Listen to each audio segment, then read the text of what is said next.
All right, next lesson here. Using the discriminant. New vocabulary word, the discriminant. What is that? That actually is part of the quadratic formula. You're used to seeing the quadratic formula. The opposite of b plus or minus the square root of b squared minus 4ac all over 2a. Well, the discriminant is just the b squared minus 4ac. It's great because that's all we're going to work with in this lesson. Just that little piece right there. What is it good for? It's really good for finding how many solutions there are in a quadratic. There's either going to be one solution, two solutions, or well, I don't even want to say zero. There'll be one solution, two solutions, or it's not even going to be a real solution at all. And what that means is, up to now, you've been able to tell, where the roots are on the x-intercept. Well, if there's two solutions, remember, they hit the graph strikes. Remember the up or down parabola. The parabola strikes twice on the x-axis. One solution you're going to learn about today. If it's one solution, it only actually strikes at one time. And then the other thing is it doesn't even hit the x-axis. It's actually above the x or it's below the x. So it doesn't, the x-axis. So it doesn't even strike it at all. So here's what you need to remember. If the answer of b squared minus 4ac, the discriminant, is positive, you're going to get two solutions. X will be, it'll strike one place and another place. If the answer of b squared minus 4ac is 0. So you may have something when we're calculating it out, you'll actually get an answer of 0. And if that's the case, the equation is only going to have one solution. The last case that'll happen is when you work it out, you may get a negative number. And in that case, when it's negative, that's the time when there is no real solution.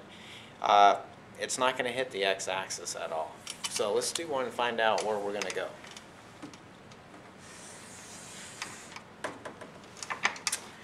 Find the number of solutions in x squared minus 3x minus 4 equals 0. So we have a quadratic in standard form. Ax plus b plus c equals 0. Our step one, we're going to use the discriminant, that little guy. Identify the coefficients first, because remember, we need to find out who they are so we can substitute them in and make them work. A is going to be 1. That came from right there. 1 is implied. B is negative 3, and C, negative 4, negative 4. Step 2, all we're going to do is we're going to sub and solve it.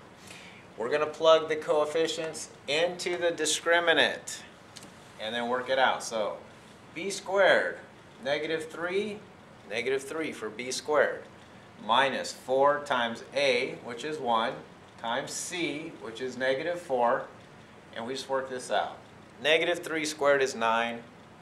A negative times a negative is a positive, so 4 times 4 is 16. 9 plus 16 is 25, and you can see right here, it's positive. So because it's positive, this particular equation will have two solutions, and it will strike twice on the x-axis. Discriminant is positive.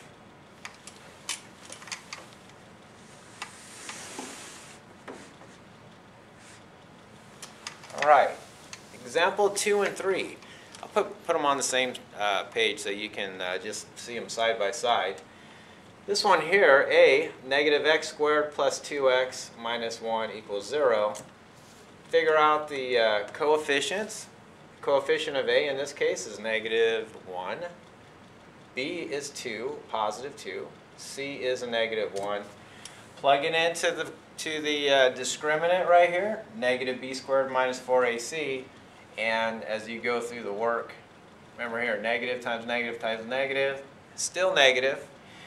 You'll get 0. The discriminant is 0 in this case, and because of that, that's going to be one solution. And that's going to strike the y-axis one time. There will be a point on there. This one here, b, 2x squared minus 2x plus 3 equals 0.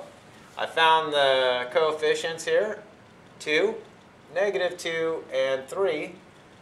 Plug them into the discriminant, work it out, and you're going to find out that we end up with a negative in this case.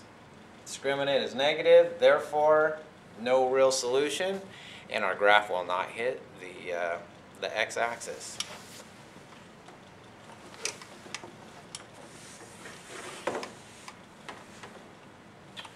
Okay, this is actually the last slide. This is a quick video because I want you to, I don't think it'll take you too long to use the discriminant.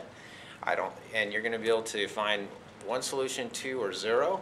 The point of this slide right here is I want you to see what happens to, as we graph these, what does it actually look like. So we're going to do 3 problems in a row. They're very similar except for one thing.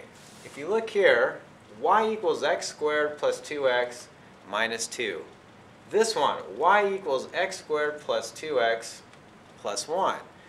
That's the only difference so far. Y equals x squared plus 2x plus 3. They're all the same except for the c value in here. Plus 3, plus 1, and negative 2. We're just going to put the coefficients of these into the discriminant, and we worked it out ahead of time here for you.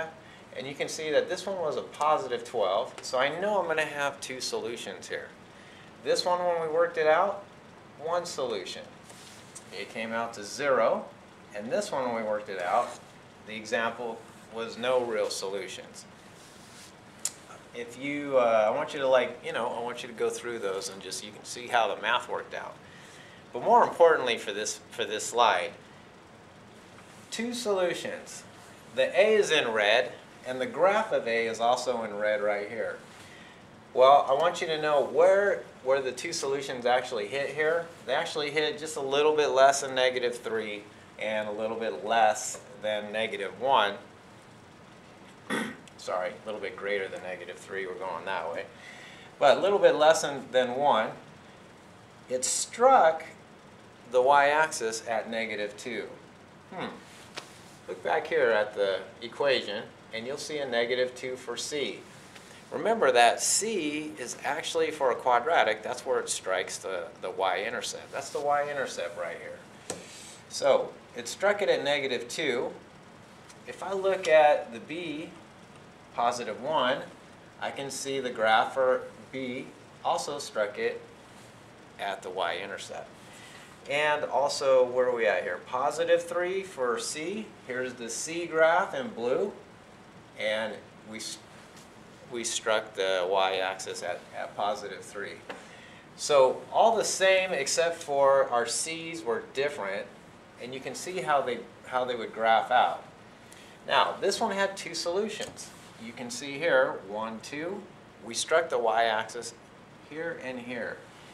This one, because it came out to be 0, the discriminant became 0, we knew we were only going to have 1 solution. It only struck it once right there. Interesting. That's also the vertex.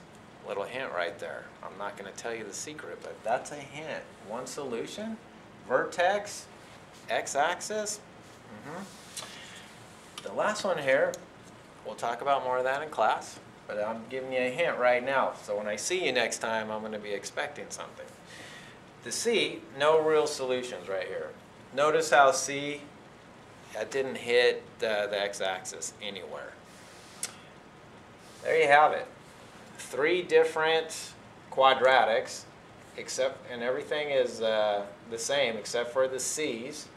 We just used the discriminant for each one, and we learned right away that definitely would have 2 solutions. And so if I did solve for it to find both x's, I know ahead of time I better get at least 2. If I solve for this problem here, I use a discriminant. I need to know how many solutions am I going to have. Well, it's going to come out as 0, so I know, great. All I got to do is worry about 1x. And there he is right there. And this guy here, because he came out negative, I'm like, well, I know when I graph this thing, if I I'm not going to hit the y-axis anywhere. So if I do, something's wrong with my math, and I can go back and check things out. This is a discriminant. It's a great way to tell you how many solutions you're going to have and what it might look like, give you an idea what it might look like with a graph.